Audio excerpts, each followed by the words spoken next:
Oh, hey guys. Welcome back to the second video in the Banshee build series.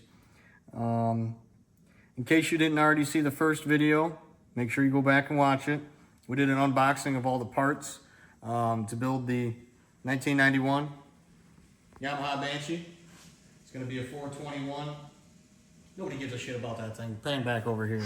The money maker. Oh yeah. 421, 4-mil stroker build. It's going to be a Serval Cub with CP cylinders. Go back, check out the last video. We unboxed all the parts.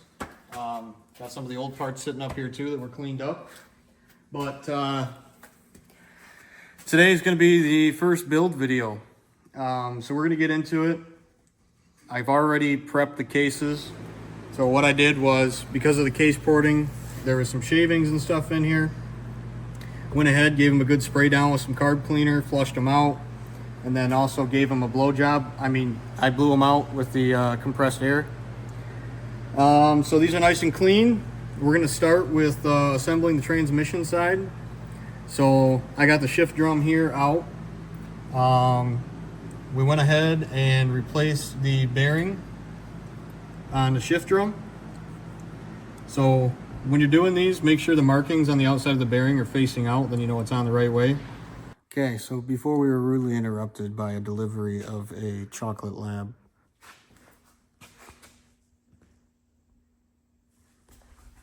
What I was saying was, we're gonna start with the transmission side, put the shift drum in, shift forks, get all that squared away. So I already went ahead and replaced the bearing on the shift cam here, shift drum, excuse me, I'm retarded. So we're gonna get the shift star put back on here, get this nice and Loctited up, and then we'll get the shift drum put in place and the shift forks, and then we'll come back with another update on where we are. Go. All right, welcome back. So where we left off, we now have the shift cam in there and the shift forks installed. We went ahead and threw the case studs in as well. And then let's see what we're gonna do next. Probably put the shift fork in, put that assembly together, or not shift fork, excuse me, shift shaft. And then after that's in, we're basically ready to start putting sealant on these case halves and get them together.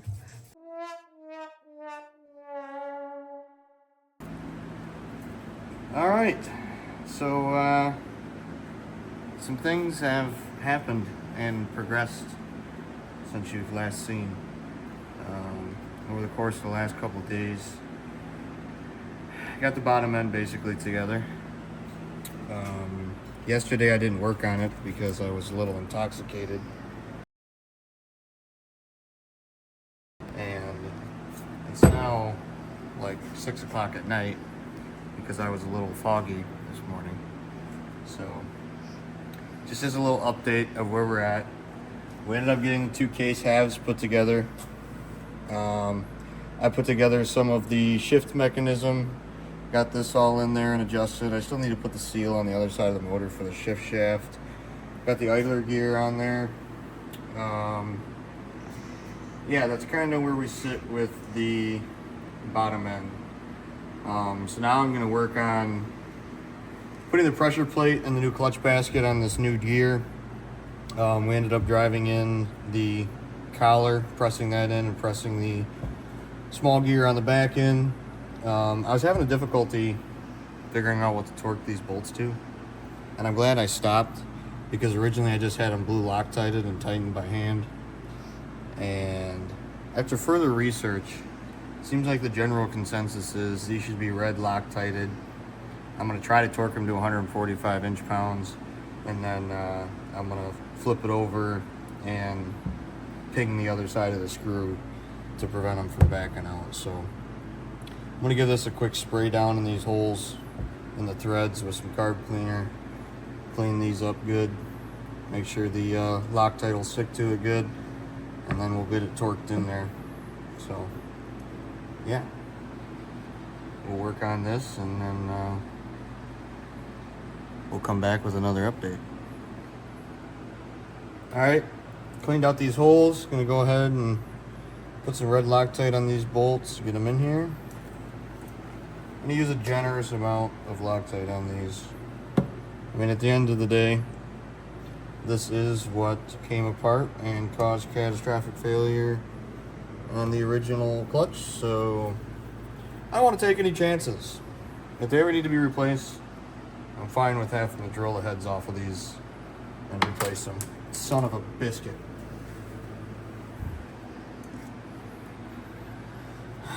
So,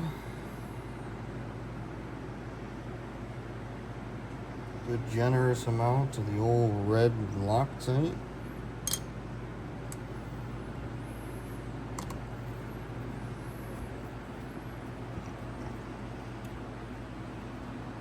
So I guess there's a little more of an update on the rest of the motor.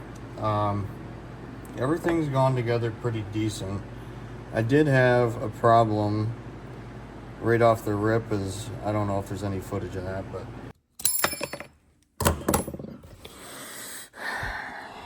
I had a problem with the new bearing for the shift room.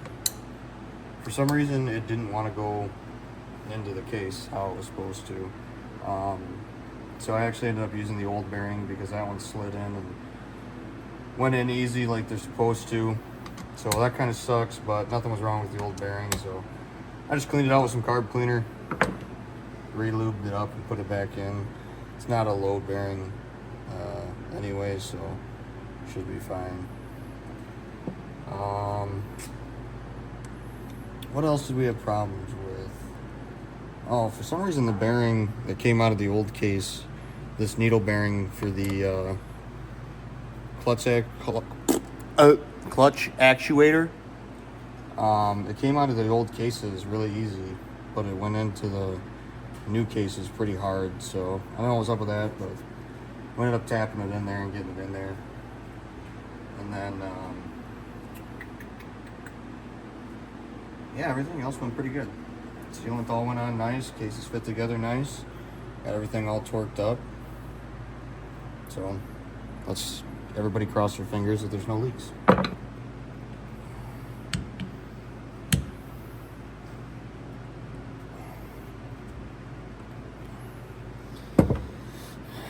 Okay, so now I'm gonna flip it over here. I'm gonna have to find a punch, but I'm gonna go ahead and ping these bolts, kind of like stake them in place to prevent them.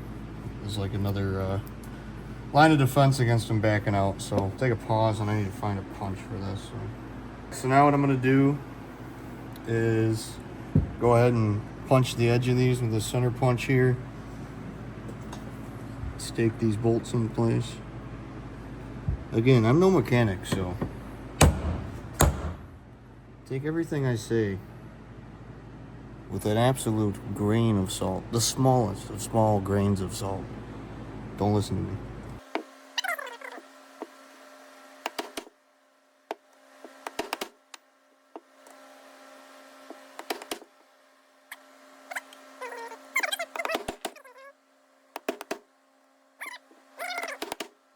Okay.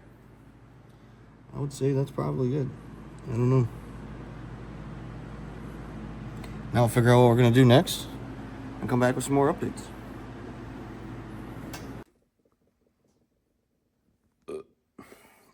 Okay,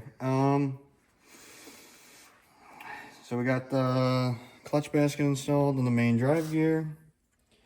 Just slip the clutch basket onto the input shaft.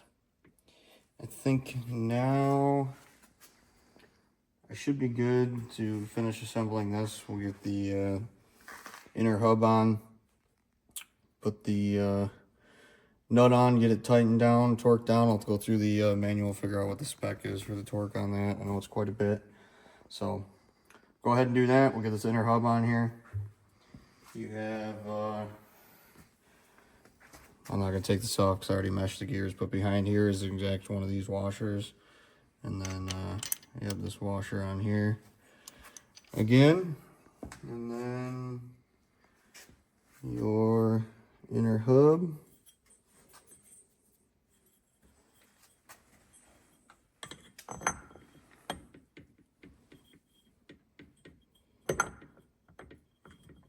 maybe.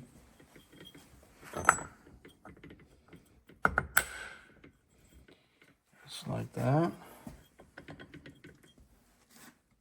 Then you'll have your lock washer and then your nut will go on top of that. So we'll go ahead and get that installed.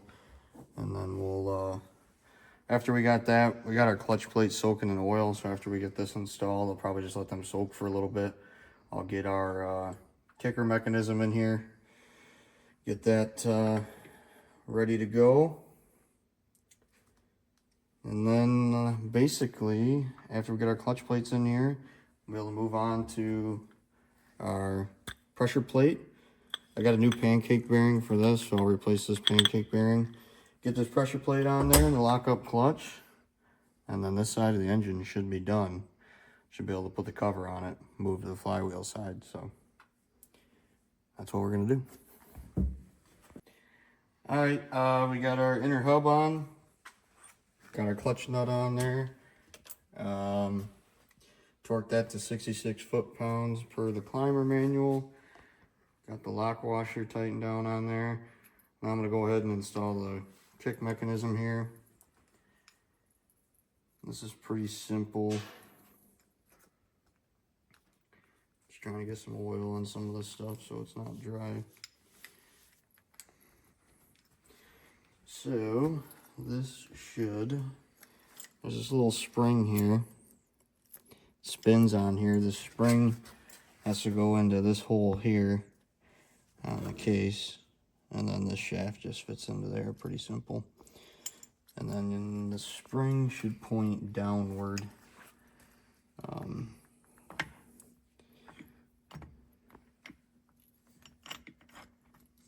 this needs to spin a little bit here.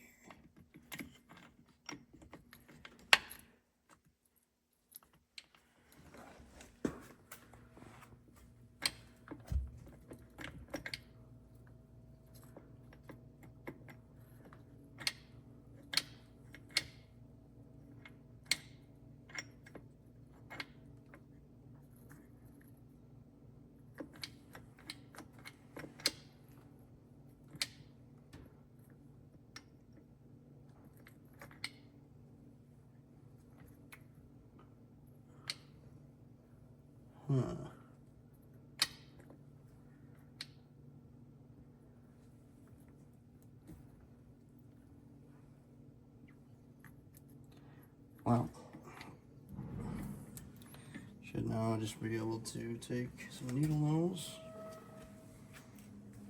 somewhere.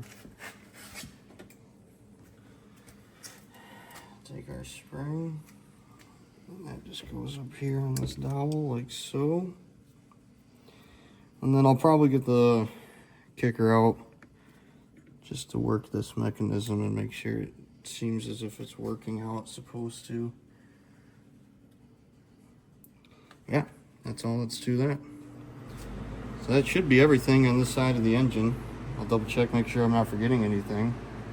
But should be able to put our clutch plates in now, get our pressure plate on, lock up on, and then should be able to put the cover on and get the side buttoned up. Oh, actually,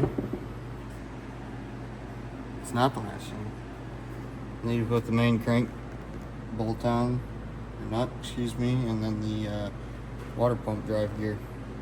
So we'll do that now. Where were we? I got the crank bolt nut, excuse me, tightened down. All this should be torqued down now. Just putting in our coolant tube. Put this little retaining clip on here so it can't back out. Then I'm gonna go ahead and put some dielectric grease on this O-ring, keep it lubed up and keeps them from drying out. And it also helps with sealing it, so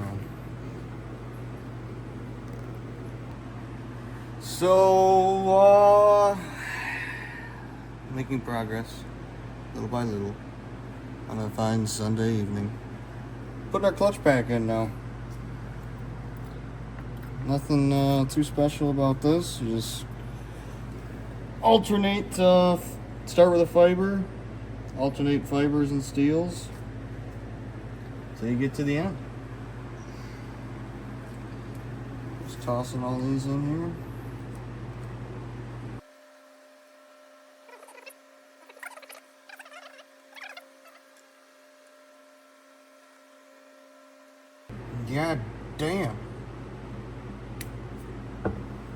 that suction.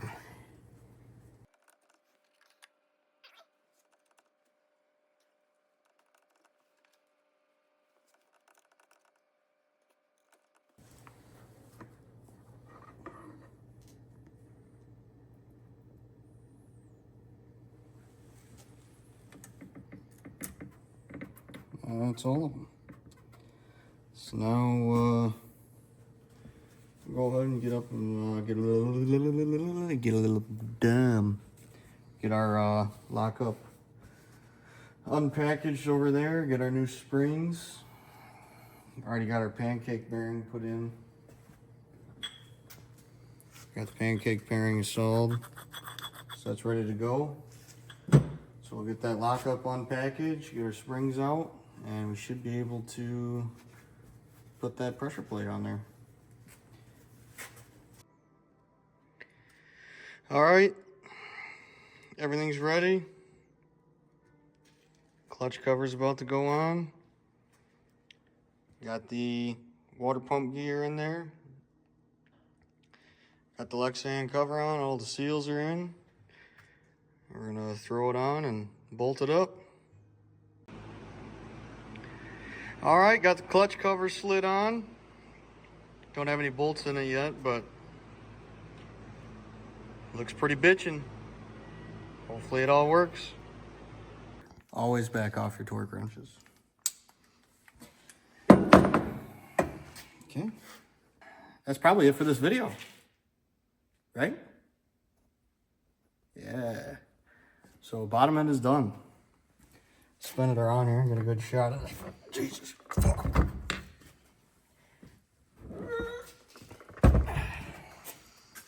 It's dirty. It's got anics all over the clutch cover, but it is sexy. Now we need an outro. We need an outro. So I hope you guys enjoyed that not so good instructional video of how to put the bottom end of a Banshee together. Like I said many times throughout the video, don't take any tips from me. I'm no mechanic. Yeah, next video in the series, we'll be doing the top end. That should go, I'm not even gonna say anything, but it should go pretty smooth. I wouldn't say it's gone smooth up to this point at all. Actually, maybe the opposite. But yeah, stay tuned. You get to see the top end done. And if you're liking what you're seeing, make sure to like and subscribe. Till next time.